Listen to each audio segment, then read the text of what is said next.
abaseGalatia 6:4-6 akube yilowo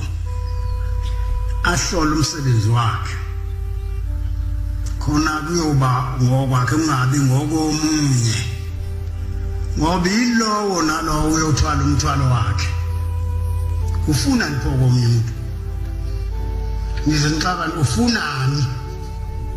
ngoba uneyakho indlela nosuku ohamba ngalo akulona oluzohamba lo ufunani abase-Efesi 6:11 hlomani izikhali zonke zikaThixo khona niyoba namandla ukumelana nobuqili bukaSathane hlomani izikhali zonke zikaThixo kungasalutho ukuze ube namandla okumelana nobuqili kwaSathane ngoba ukhona la uSathane udlala ibhola elikhulu kabi uyawina ikora nje njalo nje Petro kale sahluko sesihlanu verse 8-9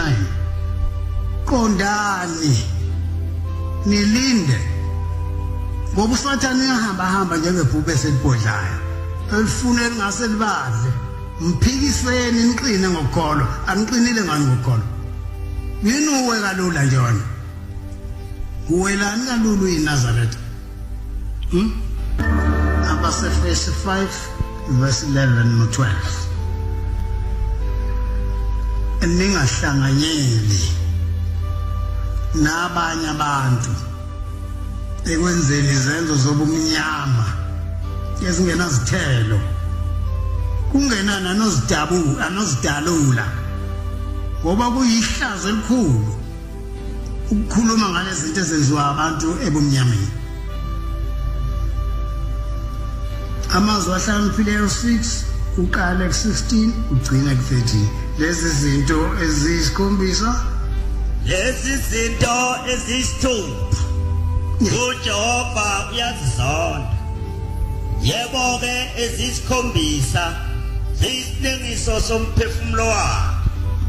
amehlo azidlayo nolimi lwamanga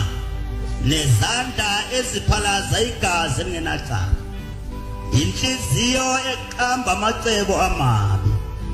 izinyawo ezigijimela ebubini nofutha amanga engufakazi oqambayo lokuqhubela inkani phakathi kwabazalwane ndodana yami gcina umyalo kayihlo ungasideli isifundiso sikanyoko ubophe enhliziyweni yakho njalo uthekeleze entanyeni yakho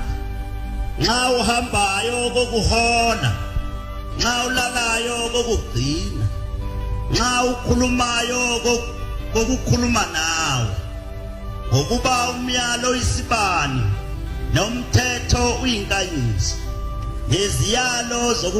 zokululeka zindlela yokuphila